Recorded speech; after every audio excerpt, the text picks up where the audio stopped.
नमस्कार मित्रों, आप सभी का स्वागत है करंट अफेयर्स की इस क्लास में, जिसमें हम लोग बातचीत करेंगे कुछ महत्वपूर्ण घटनाओं जो परीक्षा की दृष्टि से इम्पोर्टेंट है। उन सभी विषयों की इस महत्वपूर्ण क्लास में आप सभी मित्रों का हार्दिक स्वागत है। चलिए शुरुआत करते हैं मित्रों। आपको टेलीग्राम लिंक यहाँ पर दिया गया है, उस पर आप लोग इसकी पीडीएफ जो है वो प्राप्त कर सकते हैं और प्लस इसके साथ साथ जो है वो अन्य प्रकार की पीडीएफ भी यहाँ आपको उपलब्ध होती रहती है।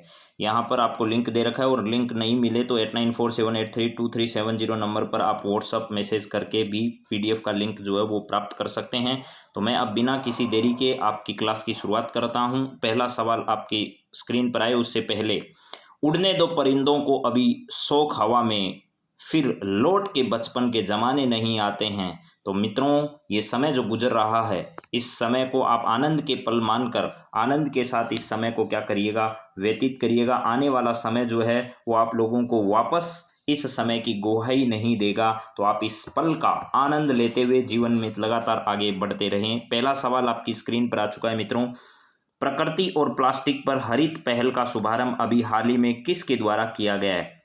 और इस समय इस विशेष प्रकार की पहल के समय प्रकृति नाम का जो शुभंकर है, इसको भी क्या किया गया, लॉन्च किया गया। प्रकृति जो है इस नाम से एक शुभंकर भी क्या किया गया, शुभंकर भी लॉन्च किया गया। तो यह काम किसके द्वारा किया गया मेरे मित्रों? रामनाथ कोविंद, वेंकैया नायडू, भूपेंद्र यादव, अश्विनी वैष्णव। तो हमारे पर्यावरण मंत्री जो हैं अश्विनी वैष्णव जी, उनके द्वारा ऐसा काम किया गया। ये हमारे क्या हैं, वन एवं पर्यावरण मंत्री। वन एवं पर्यावरण मंत्रालय जो है वो इनके पास है। वन एवं पर्यावरण मंत्रालय भी है, प्लस इनके पास श्रम एवं रोजगार मंत्रालय, श्रम एवं रोजगार मंत्रालय जो है, रोजगार मंत्रालय, उसका प्रभार भी इन्हीं के पास है।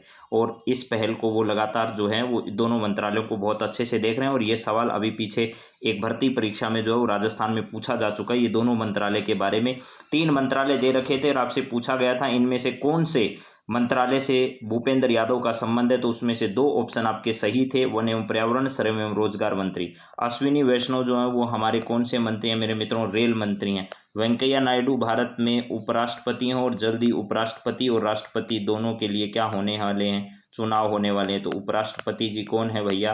तो उपराष्ट्रपति हमारे हैं एम वेंकैया नायडू जी। उपराष्ट्रपति कौन है? एम वेंकैया नायडू जी। और भारत सरकार में राष्ट्रपति कौन है? तो भारत के राष्ट्रपति जो हैं वो हमारे रामनाथ कोविंद साहब है। अभी जो हैं वो 2 देशों के दौरे पर जाकर वापस आ रहे हैं। तो प्रकृति और प्लास्टिक पर हरित पहल की शुरुआत जो है वो भूपेंद्र यादव के द्वारा और इनके मंत्रालय के द्वारा की गई है अभी हाल ही में।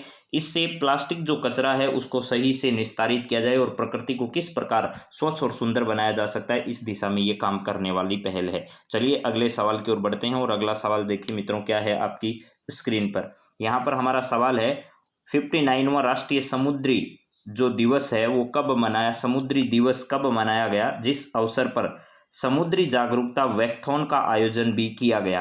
तो आपको ध्यान रखना है मेरे मित्रों, 59वां राष्ट्रीय समुद्री दिवस जो है, ये विश नहीं है, ये दिवस है। यहाँ पर दिवस लिखना भूल गया बालक, ये है दिवस, ये दिवस है। चलिए कब मनाया गया, जिस अवसर पर समुद्री जागरूकता वॉकथॉन जो है इसका क्या किया गया, आयोजन भी किया गया, यानी एक विशेष प्रकार के सम्मेलन का भी आयोजन किया गया। तो 5 अप्रैल को इस प्रकार के विशेष दिवस का क्या किया जाता है, आयोजन किया जाता है। 5 अप्रैल को राष्ट्रीय समुद्री दिवस जो है वो मनाया जाता है। यानी हमारे समुद्री जो इलाके हैं या जो तटीय इलाके हैं उनको किस प्रकार स्वच्छ बनाया रखा जा सकता है और समुद्रों को किस प्रकार जीव जंतुओं के प्रति, जैव विविधता के प्रति हमारी जिम्मेदारी को पूरा करते हुए हम स्वच्छ उसको बनाए रखें, इसको लेकर के 59वां समुद्री दिवस जो है वो क्या किया गया, अभी मनाया गया। राष्ट्रीय समुद्री दिवस 5 अप्रैल को क्या किया जाता है, मनाया जाता है। अभी आगे इसके बारे में अपन विस्तार से भी पढ़ने वाले हैं। अगला सवाल देखिए, SC ST और महिला उद्यमियों को आत्मनिर्भर बनाने के लिए शुरू की गई स्टैंड अप इंडिया स्कीम ने हाल ही में कितने वर्ष क्या कर लिए हैं, पूर्ण कर लिए हैं। तो ये स्टैंड अप इंडिया जो है वो SC ST और जो महिलाएं हैं उनके उद्यमिता के क्षेत्र में उनको जो है वो आगे बढ़ाने के लिए, उनकी आर्थिक सहायता करने और उन्हें आत्मनिर्भर बनाने के लिए इस पहल की जो शुरुआत है वो कब की गई थी मेरे मित्रों? तो 5 अप्रैल 2016 को इस पहल की शुरुआत की गई थी। 5 अप्रैल 2016, 5 अप्रैल 2016 को इसकी क्या की गई थी, शुरुआत की गई थी। 5 अप्रैल 2016 को स्टैंड अप इंडिया स्कीम जो है वो महिलाओं के लिए शुरू की गई थी और इसमें 18 प्लस की जो महिलाएं हैं वो इसका लाभ ले सकती है और पहली बार उद्यम लगाने के लिए इसमें सहायता दी जाती है। पहली बार अगर कोई किसी प्रकार का उद्यम लगाता है तो पहली बार उद्यम लगाने के लिए इसमें आर्थिक सहायता जो है वो प्रदान की जाती है। इसमें 10 लाख रुपए से लेकर के 1 करोड़ रुपए तक की जो सहायता है, 10 लाख से लेकर के 1 करोड़ रुपए तक की सहायता इसमें क्या की जाती है, प्रदान की जाती है। तो अभी हाल ही में जब 5 अप्रैल 2016 को इस योजना ने शुरू की गई तो 17, 18, 19, 20, 21 और 22 जो है वो आ चुका है। इसका मतलब इस योजना ने अपने 6 वर्ष क्या कर लिए हैं, इस प्रकार पूरे कर लिए हैं। तो स्टैंड अप इंडिया के बारे में जरूर ध्यान रखना। महिला उद्यमी जो है उनको सहायता उपलब्ध करवाने के लिए इस प्रकार की पहल की शुरुआत जो है वो अभी हाल ही में की गई है। चलिए नेक्स्ट सवाल जरा देखते हैं मित्रों, क्या है। निम्न में से कौन सी राजनीतिक पार्टी है जिसने अभी हाल ही में 6 अप्रैल को अपना 42वां स्थापना वर्ष जो है वो क्या किया है, मनाया है। तो ऐसी जो पार्टी है वो भारतीय जनता पार्टी है, यानी बीजेपी है, जिसको अपन कहते हैं BJP, Bharatiya Janata party. Bharatiya Janata party के नाम से इसे क्या करते हैं, जानते हैं, भारतीय जनता पार्टी। अभी जिस पार्टी ने जो 5 राज्यों के चुनाव हुए उनमें से अधिकांश राज्यों में अपनी एक राज्य पंजाब को छोड़कर अपनी सरकार जहां बनाई है, उत्तर प्रदेश में, मणिपुर में, उत्तराखंड में, यहाँ पर जिस पार्टी ने सरकार बनाई है उसका नाम क्या है, भारतीय जनता पार्टी है। और उसी ने अपना 6 अप्रैल को क्या किया है, 42वां स्थापना वर्ष जो है वो अभी हाल ही में मनाया है। क्या रहा है इसका राजनीतिक कैरियर और किस प्रकार इस पार्टी की स्थापना की गई, इसके बारे में अपन देखते हैं। चलिए जरा देखिएगा, यहाँ पर देश की राजनीति के इतिहास में 6 अप्रैल का दिन जो है वो बहुत अहम है और भारतीय जनता पार्टी की स्थापना 6 अप्रैल 1980 को इसी दिन की गई थी। श्यामा प्रसाद मुखर्जी द्वारा 1951 में स्थापित भारतीय जनसंघ जो है से इस नई पार्टी का जन्म हुआ। 1977 में आपातकाल की घोषणा के बाद जनसंघ का कई अन्य दलों में विलय हुआ, जनता पार्टी का उदय हुआ और 1977 के आम चुनाव में कांग्रेस से सत्ता छीनी थी और 1980 में जनता पार्टी को भंग कर दिया गया और भारतीय जनता पार्टी की नींव इस समय रखी गई थी। यानी जनता पार्टी ही बाद में क्या बनी, भारतीय जनता पार्टी के नाम से क्या जाने लगी। इधर देखिए 1980 का साल था, लोकसभा चुनाव में जनता पार्टी को जनता ने नकार दिया था। 1977 में 295 सीटें जीतने वाली जनता पार्टी 3 साल बाद महज 31 सीटों पर सिमट गई। हार का दोष पार्टी में शामिल उन लोगों पर मढ़ने की कोशिश की गई जो जनसंघ से जुड़े हुए थे। तो बाद में जनसंघ के स्थान पर इस भारतीय जनता पार्टी की स्थापना 4 अप्रैल को दिल्ली में जनता पार्टी की राष्ट्रीय कार्यकारिणी की अहम बैठक हुई। उसमें फैसला किया गया कि पूर्व जनसंघ के सदस्यों को पार्टी से निकाल दिया जाए। निष्कासित किए जाने वाले नेताओं ने अटल और आडवाणी प्रमुख रूप से उनमें शामिल थे। ठीक 2 दिन बाद यानी 6 अप्रैल 1980 के दिल्ली के फिरोज शाह कोटला मैदान में, जिसे आजकल जो है वो अरुण जेटली मैदान के नाम से जाना जाता है, एक नए राजनीतिक दल की घोषणा हुई और उसका नाम था भारतीय जनता पार्टी। आज का ऐतिहासिक घटना को 42 साल क्या हो चुके हैं, पूरे हो चुके हैं उस घटना को। यह वही भारतीय जनता पार्टी है जो उस समय फिरोज शाह कोटला मैदान से शुरू की गई थी। इसके बाद और देखें हैं और महत्वपूर्ण बातें क्या क्या हैं जो मेरे सामने आई। आम चुनाव में 1980 के जो आम चुनाव हुए उनमें सत्ताधारी जनता पार्टी मुश्किल से 31 सीट जीत सकी। पार्टी ने अपने मेंबर्स पर दोहरी सदस्यता पर रोक लगा दी, यानी पार्टी का कोई भी मेंबर आरएसएस में नहीं रह सकता था, यानी आरएसएस और भारतीय जनता पार्टी में एक ही स्थान पर वो रह सकता था। जवाब में जनसंघ के सभी सदस्यों ने जनता पार्टी छोड़कर 6 अप्रैल 1980 को नई पार्टी बीजेपी बना ली। अटल बिहारी संस्थापक अध्यक्ष चुने गए थे उस पार्टी में। 1984 में इंदिरा गांधी की हत्या में उपजी सहानुभूति लहर के बीच हुए चुनाव में बीजेपी को केवल 2 ही सीटें प्राप्त हो सकी थी 1984 में। 1986 में लालकृष्ण आडवाणी ने पहली बार बीजेपी पार्टी जो उसकी कमान संभाली और 1990 तक वो लालकृष्ण आडवाणी इस पार्टी के अध्यक्ष रहे। बोफोर्स तोप जो घोटाला हुआ उसमें बीजेपी ने राजीव गांधी सरकार के खिलाफ भ्रष्टाचार के आरोप लगाते हुए बड़ा एक अभियान चलाया था। 1989 में आम चुनाव में बीजेपी ने पहली बार 85 सीटें जीत ली। बीजेपी और कम्युनिस्ट जो पार्टी है उसने बोफोर्स घोटाला खोलने वाले बीपी सिंह को केंद्र में सरकार बनवा दी, यानी बीपी सिंह का उन्होंने सहयोग किया था। बीजेपी ने राम मंदिर के लिए आंदोलन भी उस समय शुरू किया था। इसके बाद देखिए क्या हुआ इस पार्टी में। 1990 में फिर बीजेपी के अध्यक्ष जो हैं लालकृष्ण आडवाणी ने सोमनाथ से लेकर के 12 सितंबर को राम रथ यात्रा शुरू की थी। बिहार के समस्तीपुर में 23 अक्टूबर को आडवाणी की गिरफ्तारी के बाद, यानी आडवाणी जी जब वो रैली निकाल रहे थे उसके बाद आडवाणी की रैली को रोक लिया गया और बिहार में सरकार जो है, केंद्र में सरकार जो है वो बीजेपी के सहयोग से चल रही थी। तो बिहार में जब ये रैली रोक ली गई थी तो उस समय बाद में बीजेपी ने अपना क्या कर लिया था, समर्थन वापस कर लिया था। इस दौरान पुलिस ने कार सेवकों पर गोली चला दी। विरोध में बीजेपी ने बीपी सरकार से वो समर्थन जो दे रखा था केंद्र में वो वापस ले लिया था। इस पर 1991 में लोकसभा के चुनाव में बीजेपी की सीटों की संख्या बढ़कर 120 हो गई। मुरली मनोहर जोशी उस समय भारतीय जनता पार्टी के अध्यक्ष थे। आडवाणी फिर से बीजेपी के अध्यक्ष बने। बीजेपी का फुटप्रिंट यूपी, दिल्ली, राजस्थान, हिमाचल प्रदेश और मध्य प्रदेश तक फैल गया। बीजेपी अब राष्ट्रीय पार्टी बन चुकी थी। 1995 में कर्नाटक, आंध्र प्रदेश, बिहार, ओडिशा, गोवा, गुजरात और महाराष्ट्र में भी बीजेपी की नजरें अब धीरे धीरे थोड़ा थोड़ा यहाँ पर इनका प्रभुत्व स्थापित होने लगा था। 1996 में आम चुनाव में 161 सीटें जीतकर बीजेपी लोकसभा में सबसे बड़ी पार्टी बन गई थी। अटल बिहारी ने प्रधानमंत्री के रूप में शपथ ली, लेकिन 13 दिन बाद इस्तीफा देना पड़ा क्योंकि पार्टी बहुमत नहीं जुटा सकी। इसके बाद जनता दल की अगुवाई में गठबंधन सरकार बनी, लेकिन वो भी नहीं टिक सकी। और इसके बाद क्या हुआ पार्टी में, जरा देखिएगा, आगे भी इसी प्रकार का जो है वो किस प्रकार ये कदम बढ़ाते गए। यहाँ पर है अगला, फिर आया 1998 का वर्ष। 1998 में आपके सामने है मिड टर्म इलेक्शन में बीजेपी ने एनडीए के नाम से एक गठबंधन बनाया और इसमें समता पार्टी, श्रोमणी अकाली दल, शिवसेना, एआईडीएमके और बीजू जनता दल शामिल हुए। बीजेपी का आंकड़ा 182 तक पहुंच गया। अटल बिहारी 272 सांसदों के सपोर्ट से दोबारा प्रधानमंत्री बने। 13 दिन के बाद में वापस जब चुनाव हुए तो मध्यावधि चुनाव के बाद वापस प्रधानमंत्री बने। मई में एआईडीएमके ने तमिलनाडु में डीएमके सरकार बर्खास्त करने की मांग पर एनडीए से सपोर्ट हटा लिया। अप्रैल में अटल एक वोट से बहुमत साबित नहीं कर सके। 3 मई को कारगिल युद्ध शुरू हो गया था। अटल सरकार की अगुवाई में जुलाई तक भारत कारगिल जीत गया।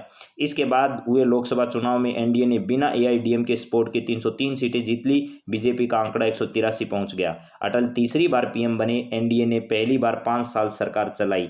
इसके बाद अटल बिहारी ने 6 महीने पहले, यानी उस समय उनके एक प्रमुख जो थे वो महाराष्ट्र से आते थे, उन पर बड़ा भरोसा करते थे और उनके भरोसे से 6 महीने पहले ही उन्होंने चुनाव करवाने का फैसला कर लिया था और इंडिया साइनिंग का नारा नाकाम रहा। इंडिया साइनिंग का उस समय नारा दिया गया तो बाद में एनडीए सिर्फ 186 सीटें जीत सकी। कांग्रेस की अगुवाई वाले यूपीए को 222 सीटें प्राप्त हुई और फिर मनमोहन सिंह 10 साल देश के प्रधानमंत्री रहे। 2008 का वर्ष आया। मई में बीजेपी ने पहली बार कर्नाटक विधानसभा चुनाव जीता। पार्टी ने पहली बार दक्षिण के किसी राज्य में सरकार बनाई थी, ऐसा पहली बार हुआ था। 2009 में लोकसभा के आम चुनाव में बीजेपी सांसदों की गिनती गिरकर 116 रह गई। बाद में धीरे धीरे आपको पता ही है 10 साल लगातार मनमोहन सिंह रहे और उसके बाद 2014 का वर्ष आया। नरेंद्र मोदी की अगुवाई में लोकसभा के चुनाव लड़े गए। बीजेपी ने पहली बार 282 सीटों के साथ बहुमत हासिल किया था। 26 मई को मोदी ने पीएम पद की शपथ ली और पहली बार बीजेपी को 31% वोट और एनडीए को 38% वोट प्राप्त हुए। फिर वर्ष 2019 वर्ष के चुनाव हुए। फरवरी में पुलवामा हमले के बाद भारत ने बालाकोट एयर स्ट्राइक की, पाकिस्तान के जवाबी हमले को भी नाकाम किया। इसके बाद हुए चुनाव में बीजेपी ने अकेले दम पर 303 सीटें जीतकर रिकॉर्ड बनाया। मोदी लगातार दूसरी बार देश के प्रधानमंत्री बने। इसके बाद वर्ष 2022 में राज्यसभा में पहली बार बीजेपी ने 101 सांसदों का आंकड़ा जो है वो भी छू लिया अभी हाल ही में। इससे पहले 1988 में कांग्रेस के पास 100 से ज़्यादा राज्यसभा के क्या थे, सदस्य थे और अब दूसरी बार ऐसा अवसर बीजेपी को मिला है। चलिए जरा नेक्स्ट देखिएगा।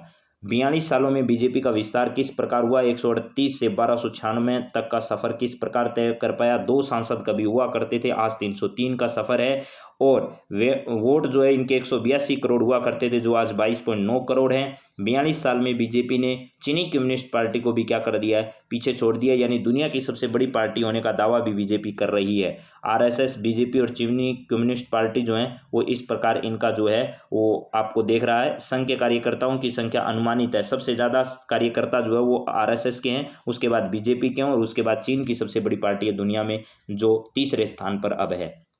इसके बाद देखिए क्यों आई बीजेपी अस्तित्व में। बीजेपी ने ऐसे कौन से आंदोलन चलाए जिसकी वजह से ये इतनी बड़ी पार्टी बनी।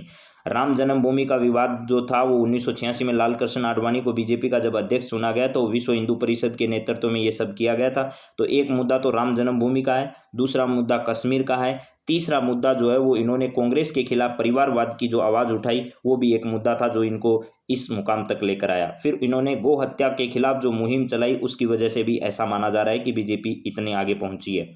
बीजेपी के मोदी युग में लगातार सिमट रही है कांग्रेस। 2014 के बाद कांग्रेस को 39 चुनाव लड़े और इनमें से सिर्फ 49 चुनाव लड़े, जिसमें से 39 हार चुकी है। 2014 से 222 कांग्रेसी प्रत्याशियों ने दूसरी पार्टियां ज्वाइन कर ली है। 2014 से 177 सांसद और विधायक ग्रैंड ओल्ड पार्टी को छोड़ चुके हैं, यानी लगातार कांग्रेस के जो मंत्री नेता हैं वो सब पार्टी छोड़ने की ओर बढ़ रहे हैं। अगला देखिए मित्रों, सवाल क्या है। राष्ट्रीय संस्कृति महोत्सव के 12वें संस्करण का समापन समारोह हाल ही में कहाँ पर आयोजित किया गया था, यह आपको बताना है। हाल ही में इसका आयोजन कहाँ पर किया गया था। इसका उद्घाटन जो है वो तो मेरे मित्रों राजमुंद्री आंध्र प्रदेश में किया गया था। कहाँ पर? राजमुंद्री आंध्र प्रदेश में तो इसका क्या किया गया था, उद्घाटन किया गया था। यहाँ पर तो इसका उद्घाटन किया गया था, ये ध्यान रखना है। लेकिन अभी इसका समापन समारोह जो वो हैदराबाद में आयोजित किया गया। कहाँ पर? ये समापन समारोह जो है, समापन समारोह, ये हैदराबाद में आयोजित किया गया। समापन समारोह जो है वो कहाँ पर आयोजित किया गया, ये हैदराबाद में आयोजित किया गया। बेंगलुरु जो है वो कर्नाटक की राजधानी और इसरो का जो है वो मुख्यालय। रीट में ये सवाल पूछा जा चुका है, कई परीक्षाओं में आ चुका है। इसरो का मुख्यालय कहाँ है, तो बेंगलुरु में है। तो चलिए मित्रों, राजमुंद्री आंध्र प्रदेश में ये उद्घाटन समारोह इसका संस्कृति महोत्सव का आयोजन किया गया, राष्ट्रीय संस्कृति महोत्सव, जो कि 12वां संस्करण है इसका। और इसका समापन समारोह अभी हाल ही में हैदराबाद में स्टैच्यू ऑफ इक्वलिटी के नाम से भी आप लोग जानते हैं, हैदराबाद शहर को यहाँ पर स्थित है।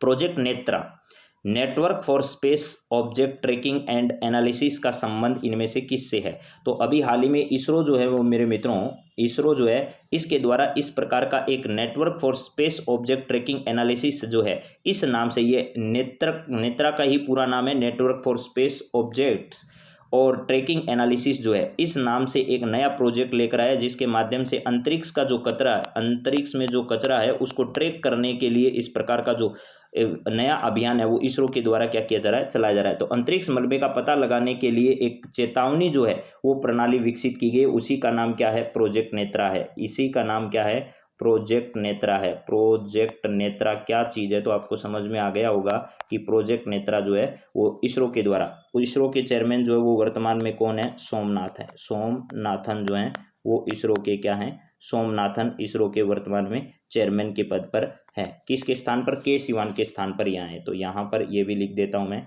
के सिवान जो है उस के सिवान के स्थान पर किसको बनाया गया है, सोमनाथन को नया इसरो का चेयरमैन बनाया गया। चलिए अगला सवाल देखिए क्या है। वन्य जीव व्यापार पर विश्व वन्य जीव कोष के द्वारा रिपोर्ट जारी की गई अभी हाल ही में। इस संगठन का मुख्यालय कहाँ पर स्थित है। वन्य जीव व्यापार पर, वन्य जीवों के व्यापार पर प्रतिबंध लगाने के लिए विश्व वन्य जीव कोष की स्थापना की गई। इसके द्वारा एक रिपोर्ट भी जारी की गई कि कब कब इस प्रकार के जीवों को जो है वो व्यापार किया जा रहा है। तो इस संगठन का मुख्यालय कहाँ पर है, तो आपको मैंने बताया था थोड़े दिन पहले, लाल पांडा जो है वो इस संगठन का, लाल पांडा वो इस संगठन का क्या है भैया, लाल पांडा इस संगठन का शुभंकर है, या फिर इसका प्रतीक कह दीजिएगा। लेकिन इसका मुख्यालय जो वो ग्लेन स्विट्जरलैंड में, कहाँ पर है, ग्लेन स्विट्जरलैंड में। किसका, विश्व वन्य जीव कोष जो है, विश्व वन्य जीव कोष जो है इसका क्या है, मुख्यालय स्थित है, और लाल पांडा इसका क्या है, प्रतीक है। चलिए जरा देखते हैं इसके बारे में। वन्य जीव व्यापार पर WWF यानी वर्ल्ड वाइल्ड फंड जो है इसके द्वारा एक रिपोर्ट जारी की गई है, और इसमें बताया गया कि म्यांमार में ऑनलाइन वन्य जीवों के अवैध खरीद बढ़ रही है, जो लुप्त प्राय प्रजातियों और सार्वजनिक स्वास्थ्य दोनों के लिए खतरा पैदा कर रही है। रिपोर्ट के अनुसार वर्ष 1921 जो है, सैन्य कब्जे, राजनीतिक उथल पुथल के कारण इस प्रकार की खरीद फरोख्त लेन देन पर प्रतिबंध लागू करना कठिन हो गया है, और लगातार इसका जो है वो यहाँ पर क्या बढ़ रहा है, वन्य जीवों का व्यापार जो है वो बढ़ता जा रहा है। और इस WWF का गठन 1961 में किया गया था मेरे दोस्तों। कब, WWF आपके सामने है, इसका गठन जो है वो 1900 कब किया गया था, 1961 में किया गया था। 1961 में इस संगठन का, और स्विट्जरलैंड में इसका क्या है, मुख्यालय स्थित है। चलिए अगला सवाल जरा देखिए क्या है। यहाँ पर केंद्रीय विज्ञान और प्रौद्योगिकी मंत्रालय द्वारा मिशन इंटीग्रेटेड बायो रिफाइनरीज किसके सहयोग से शुरू की गई है। अभी हाल ही में जो है वो 3 देश मिलकर भारत के साथ, नीदरलैंड है, भारत के साथ नीदरलैंड, ब्राजील और कनाडा, ये सब के सब मिलकर जो है वो भारत केंद्रीय विज्ञान और प्रौद्योगिकी मंत्रालय के साथ मिलकर मिशन इंटीग्रेटेड बायो रिफाइनरी जो है इसके सहयोग में काम करें। जैसे हाइड्रोजन जो नई तकनीक है, हाइड्रोजन एनर्जी जो है, उस हाइड्रोजन एनर्जी के क्षेत्र में भी विकास किया जा सकता है। हमें हाइड्रोजन चालित जो कारें हैं वो भी लेकर आने हैं। तो हमारे विज्ञान एवं प्रौद्योगिकी मंत्री जो है वो कौन है? डॉक्टर जितेंद्र सिंह है। डॉक्टर जितेंद्र सिंह जो है वो हमारे मंत्री हैं और इनके मंत्रालय के साथ जो है वो नीदरलैंड और ब्राजील और कनाडा मिलकर जो है वो इसमें क्या कर रहे हैं? सहयोग कर रहे हैं। चलिए जरा नेक्स्ट सवाल देखते हैं मित्रों, क्या है अगला सवाल। अंतर्राष्ट्रीय खेल और शक्ति दिवस जो है, अंतर्राष्ट्रीय खेल और शांति है, ये शक्ति नहीं है, ये क्या है भैया? शांति है। अंतर्राष्ट्रीय खेल और शांति दिवस जो है वो कब मनाया जाता है? अंतर्राष्ट्रीय खेल और शांति दिवस जो है वो कब मनाया जाता है? तो इसका सही जवाब होगा मेरे मित्रों, इस प्रकार का दिवस जो है वो 6 अप्रैल को मनाया गया। 6 अप्रैल को अंतर्राष्ट्रीय खेल और शांति दिवस जो है वो मनाया जाता है। अंतर्राष्ट्रीय खेल और शांति दिवस 6 अप्रैल को। और इस समय राष्ट्रीय समुद्री दिवस 5 तारीख को राष्ट्रीय समुद्री दिवस जो है वो क्या किया गया? मनाया गया। राष्ट्रीय समुद्री दिवस जो है कब मनाया गया? तो ये 5 अप्रैल को मनाया गया। चलिए नेक्स्ट जरा देखिएगा, अगला सवाल हमारा क्या है। ये खेल जगत के लिए भी 6 अप्रैल की तारीख बहुत महत्वपूर्ण है। हम सब जानते हैं कि खेल और खिलाड़ियों के लिए ओलंपिक खेल का दर्जा रखते हैं और हर खिलाड़ी को यह ख्वाहिश होती है कि वह बुलंदी पर पहुंचे और ओलंपिक में हिस्सा ले। तो आपको ये भी पता होना चाहिए इस दिन इस प्रकार का दिवस इसलिए मनाया जाता है कि ओलंपिक खेलों का जो आयोजन है वो 6 अप्रैल 1896 के दिन एथेंस में हुआ था। तो पहला एथेंस ओलंपिक भी 6 तारीख को शुरू हुआ था। इसी अवसर पर खेल जगत में शांति स्थापित हो और अंतर्राष्ट्रीय खेल और शांति दिवस इस दिन क्या किया जाता है? मनाया जाता है। यह खेल जो है रोम सम्राट थियोडोसिस द्वारा प्राचीन ओलंपिक खेलों पर रोक लगाए जाने और 1500 साल बाद दोबारा इसे अस्तित्व में लाने के लिए इसे शुरू किया गया था। तो 6 अप्रैल के दिन ही क्या किया गया था? एथेंस जो गेम है ओलंपिक है, इनकी शुरुआत यहाँ पर की गई थी। चलिए नेक्स्ट सवाल जरा देखिएगा क्या है आपके सामने।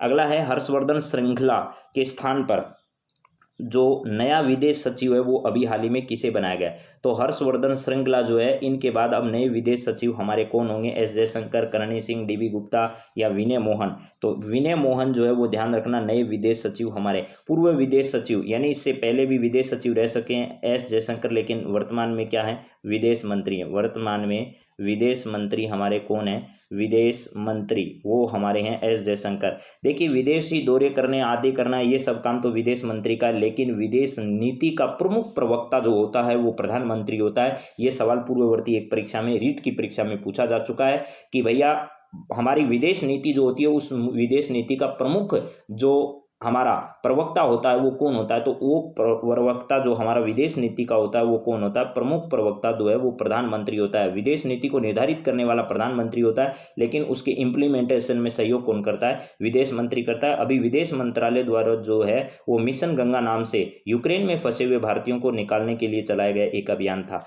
डीबी गुप्ता राजस्थान के मुख्य सूचना आयुक्त हैं। चलिए अगले सवाल की ओर बढ़ते हैं। तो खेलो इंडिया यूनिवर्सिटी गेम्स का अभी आयोजन जो है वो बेंगलुरु में किया जा रहा है और अभी हाल ही में इसके नए शुभंकर का और लोगों का जो है वो उद्घाटन भी किया गया। तो यहाँ पर दिख रहा हाल ही में श्री कांतिरवा स्टेडियम बेंगलुरु में खेलो इंडिया यूनिवर्सिटी गेम 2021 के लोगो, शुभंकर, जर्सी, एंथम लॉन्च की गई। 24 अप्रैल 2022 से कर्नाटक में आयोजित इनका किया जाएगा। 2020 ओडिशा द्वारा खेलो इंडिया यूनिवर्सिटी गेम्स के बाद खेलो इंडिया यूनिवर्सिटी गेम्स का दूसरा संस्करण आयोजित हो रहा है। इस अवसर पर मेजबान राज्य कर्नाटक द्वारा गेम्स पर लाइव अपडेट देने के लिए खेलो इंडिया ऐप भी लॉन्च किया गया। कर्नाटक के राज्यपाल टीसी गहलोत यानी थावरचंद गहलोत ने गेम के लोगों और आधिकारिक शुभंकर जो इसका है वो वीरा एक हाथी है। ये बहुत इंपॉर्टेंट बात है मेरे मित्रों, वीरा एक हाथी जो है ये वाली बात आपको बहुत अच्छे ढंग से समझनी है और याद भी करनी है। वीरा लॉन्च किया गया और केंद्रीय खेल मंत्री अनुराग ठाकुर ने गेम की आधिकारिक जर्सी के साथ साथ चंदन सेठी और निखिल जोशी द्वारा गाए गए एंथम को भी क्या किया? लॉन्च किया। इसमें सबसे इंपॉर्टेंट सवाल जो है वो वीरा है। क्या है भैया? वीरा जो है वो आपके लिए सबसे इंपॉर्टेंट है। वीरा क्या है? इसका शुभंकर है। वीरा एक हाथी का नाम है। वीरा एक क्या है? हाथी है। और ये हाथी जो है वो खेलो इंडिया यूथ गेम्स जो है या फिर खेलो इंडिया यूनिवर्सिटी गेम्स जो है इनका शुभंकर है। ये आगामी परीक्षाओं के लिए इंपॉर्टेंट सवाल यहाँ बन रहा है। चलिए अगली पॉइंट की ओर बढ़ते हैं। गेमी अवार्ड के बारे में हम लोग सब जानते हैं। 2 भारतीयों के नाम आपके लिए बहुत इंपॉर्टेंट है।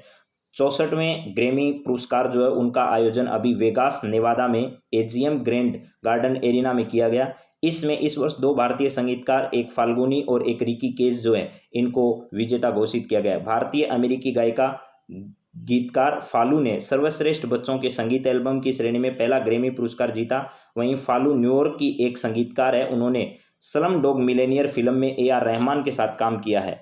मुंबई में प्रसिद्ध मुखर गुरु और सारंगी उस्ताद सुल्तान खान से उन्होंने अपना प्रारंभिक संगीत प्रशिक्षण जो है वो प्राप्त किया है। संगीतकार रिकी केज ने भी अपना दूसरा ग्रैमी पुरस्कार जीता है। रिकी केज और स्टीवर्ट कोपलैंड ने सर्वश्रेष्ठ न्यू एज एल्बम की श्रेणी में पुरस्कार जीता। रिकी केज ने अपना पहला ग्रैमी अवार्ड वर्ष 2015 में जीता था। रिकी केज और फालू जो है इन दोनों के नाम आपको क्या करने हैं, मुख्यतः आप रिकी केज का तो पक्का ही याद कर लीजिए मेरे मित्रों। रिकी केज जो है इनका नाम तो पक्का, रिकी केज जो है इनका नाम तो पक्का याद करना है, ठीक है। इसके साथ साथ जो फालू है इनका नाम जो है वो चिल्ड्रन एल्बम के लिए भी क्या करना है, ध्यान रखना है। चलिए नेक्स्ट सवाल ये इसी से संबंधित है और आपके सामने ये सारी बातें यहाँ पर न्यूज़पेपर की कटिंग मैंने रख दी है। लता मंगेशकर बप्पीदा को याद नहीं करने पर भारतीय फैंस निराश हुए। इस पूरे समारोह में उनको याद नहीं किया गया, इस वजह से ग्रैमी भारतवंशी रिकी और फाल्गुनी नाम है इनका, फाल्गु उनको कहते हैं वैसे, फाल्गुनी छाए अरुज ने दिलाया पाक को पहला अवार्ड जो है। तो ये सब बातें आपको ध्यान रखनी है। फाल्गुनी शाह इनका नाम है, फाल्गु लिखा है वहाँ हालांकि, लेकिन फाल्गुनी शाह पूरा नाम है, रिकी केज है इनका पूरा नाम। तो ये सारी बातें मैंने आपसे पहले ही कर ली है। तो चलिए अब आगे और देखते हैं हमारे सामने और क्या न्यूज़ है। इसके अलावा भारत की पहली स्टील स्टेज सड़क जो है वो गुजरात में बनाई गई। आपको पहली बार मैंने सूरत में बनाई गई, ये बात मैं पहले ही आपको बता चुका हूँ कि भैया ये याद रखना, स्टील स्टेज सड़क जो वो पहली बार कहाँ पर बनाई गई है देश में, गुजरात के सूरत में। इस प्रकार की सड़कों का निर्माण स्टील से किया गया है, कहाँ पर, गुजरात के सूरत में। और सूरत वही शहर है जहाँ पर मिनी हाई स्पीड ट्रेन का पहला स्टेशन जो है वो बनने वाला है। अगला देखिए, ये मैंने आपके लिए यहाँ लिख दिया है, राष्ट्रीय समुद्री दिवस जो है वो कब मनाया जाता है, तो 5 अप्रैल को मनाया जाता है। और 5 अप्रैल 2019 को मुंबई से लंदन की यात्रा करने वाले प्रथम भारतीय फ्लैग मर्चेंट पोत जो है उसकी एसएस रॉयल्टी की यात्रा की स्मृति में 5 अप्रैल 2022 को 59वां राष्ट्रीय समुद्री दिवस जो है वो अभी हाल ही में क्या किया गया, मनाया गया। और इस बार की जो थीम है वो है सस्टेनेबल शिपिंग बियॉन्ड कोविड-19, सस्टेनेबल शिपिंग बियॉन्ड जो है वो कोविड-19, यानी कोविड-19 को ध्यान में रखते हुए इस प्रकार का हमें काम करना है। तो ये 5 अप्रैल के दिन राष्ट्रीय समुद्री दिवस क्या किया जाता है, मनाया जाता है। अगला अब हम बातचीत करेंगे मेरे मित्रों कुछ महत्वपूर्ण इतिहास से संबंधित सवालों की। इतिहास का पहला सवाल हमारे सामने है, हड़प्पावासी किस वस्तु के उत्पादन में प्रथम थे। तो हड़प्पावासी जो हैं वो यहाँ पर दिए गए ऑप्शन के हिसाब से कपास जो है, इस कपास के उत्पादन में जो है वो सबसे आगे थे मेरे मित्रों। किसके उत्पादन में, कपास के उत्पादन में जो है वो कौन, हड़प्पा निवासी जो है वो सबसे आगे थे। तो इसका सही जवाब जो है वो क्या है, कपास है। चलिए नेक्स्ट सवाल जरा देखिए क्या है यहाँ पर है, निम्नलिखित विद्वानों में से हड़प्पा सभ्यता का सर्वप्रथम खोजकर्ता कौन था। सर्वप्रथम ऐसे कौन व्यक्ति थे जिन्होंने हड़प्पा सभ्यता की खोज की थी, तो ध्यान रखना दयाराम सानी है, दयाराम सानी है। एक कालीबंगा का सबसे ज्यादा पूछा जाता है, वो मैं आपको बता देता हूँ, कालीबंगा, कालीबंगा जो है वो ध्यान रखना मेरे मित्रों, कालीबंगा का बहुत बार सवाल आता है, कालीबंगा। तो यहाँ पर कालीबंगा सभ्यता कहाँ पर है, राजस्थान के हनुमानगढ़ से संबंधित है कालीबंगा। तो आपने बीबी लाल का नाम सुना होगा, बीबी लाल, बीके थापर, यानी कालीबंगा सभ्यता से संबंधित कहाँ से संबंधित है, तो हनुमानगढ़ से संबंधित है। और ये जो है कई लोग गलती करते हैं इसमें, हनुमानगढ़ से संबंधित है, लेकिन इसके सर्वप्रथम खोजकर्ता में नाम अमलानंद घोष का करना है आपको। किसका, अमलानंद, अमलानंद घोष का नाम याद रखिए। पेपर में ये जब ऑप्शन में आए तो यही आपको सबसे पहले करना है। अम्ल काला होता है तो याद कर लीजिएगा, कालीबंगा से अमलानंद घोष का संबंध है। चलिए अगला सवाल जरा देखिए, सिंधु सभ्यता का पतन नगर यानी बंदरगाह कौन सा था। तो यहाँ पर आपके सामने सिंधु सभ्यता का पतन नगर जो है वो लोथल था। जो लोथल स्थल है ये क्या था, ये सिंधु सभ्यता का एक बंदरगाह था यहाँ पर लोथल। पैमानों की खोज ने यह सिद्ध कर दिया है कि सिंधु घाटी के लोग माप और तौल से परिचित थे। यह खोज कहाँ से प्राप्त हुई है, हमें यह बताना है। तो यह भी लोथल से हुई है, जहाँ से बंदरगाह यानी डॉकयार्ड के जो प्रमाण मिले हैं वहीं से इस प्रकार के प्रमाण जो है वो हमें प्राप्त हुए हैं। अगला सवाल आपके सामने है, हड़प्पाकालीन समाज किन वर्गों में विभक्त था। जो हमारा हड़प्पाकालीन जो समाज था वो मेरे मित्रों विद्वान है, योद्धा है, व्यापारी है और श्रमिक। विद्वान, योद्धा, व्यापारी और श्रमिक, इन वर्गों में वो क्या था, विभक्त था। तो विद्वान, योद्धा, व्यापारी और श्रमिक वर्गों में ये क्या था, हमारा जो हड़प्पाकालीन समाज है वो विभिन्न वर्गों में इस प्रकार विभाजित था। सिंधु सभ्यता का सर्वाधिक उपयुक्त नाम क्या था? सिंधु सभ्यता का सबसे सर्वाधिक जो नाम है वो हड़प्पा सभ्यता के नाम से इसे क्या किया जाता है, जाना जाता है। सिंधु सभ्यता को और अन्य किस नाम से जाना जाता है, या सिंधु सभ्यता का सर्वाधिक उपयुक्त नाम जो वो क्या कहा जाता है, हड़प्पा सभ्यता के नाम से इसे जानते हैं। चलिए अगला सवाल जरा देखिए क्या है। सिंधु घाटी सभ्यता के लोगों के संदर्भ में सत्य कथन इनमें से कौन सा है? यानी ये मूर्तियों का निर्माण करते थे, मंदिरों का नहीं करते थे। ये मूर्तियों और मंदिरों दोनों का निर्माण करते थे। ये केवल मंदिरों का निर्माण करते थे, मूर्तियों का नहीं। ये मूर्तियों और मंदिरों दोनों का निर्माण नहीं करते थे। तो इसमें से एकदम सही राइट आंसर है, ये मूर्तियों का निर्माण तो करते थे, लेकिन सिंधु घाटी सभ्यता के लोग मंदिरों का निर्माण नहीं करते थे। कई मूर्तियां तो प्राप्त हुई है, लेकिन मंदिर के प्रमाण यहाँ से प्राप्त नहीं होते हैं। इसके बाद हड़प्पा सभ्यता की खोज किस वर्ष में हुई थी? तो 1921 में हड़प्पा सभ्यता की खोज की गई थी। 1921 में हड़प्पा सभ्यता की क्या की गई थी, खोज की गई थी मेरे मित्रों। चलिए अगला सवाल जरा देखिएगा क्या है आपके सामने। यहाँ है, हड़प्पा सभ्यता के बारे में कौन सी युक्ति सही है इनमें से? इन्हें अश्वमेध यज्ञ की जानकारी थी, गाय इनके लिए पवित्र थी, पशुपति का सम्मान करना आरंभ किया, और इनकी संस्कृति सामान्यतः स्थिर नहीं थी। तो इसमें से उपयुक्त सही कथन जो है, इन्होंने पशुपति का सम्मान करना यहाँ पर क्या कर दिया था, आरंभ कर दिया था। पशुपति का सम्मान ये लोग करते थे। चलिए नेक्स्ट सवाल जरा देखिएगा क्या है आपके सामने। यहाँ पर हड़प्पा के लोगों की सामाजिक पद्धति कैसी थी? हड़प्पा के जो लोग थे उनकी सामाजिक पद्धति उचित समतावादी थी, दास श्रमिक आधारित थी, या वर्ण आधारित थी, जाति आधारित थी? तो ध्यान रखना, उचित समतावादी जो है वो इनकी सामाजिक पद्धति थी। उचित समतावादी इनकी क्या थी, सामाजिक पद्धति थी। तो मेरे मित्रों, आज की क्लास में हम लोग इतनी ही बातचीत करते हैं। अगली क्लास में बहुत ही महत्वपूर्ण बातें जो हैं वो आपके सामने और रख दी जाएगी। ऑल द बेस्ट आप सभी को, अपनी तैयारी मजबूत करते रहिए। हो सकता है आज शाम तक आपको राजस्थान करंट अफेयर्स या एक करंट अफेयर्स की क्लास आपको और मिले। तो अगली क्लास में फिर मिलते हैं, तब तक आप सभी को have a nice day. Thank you मित्रों।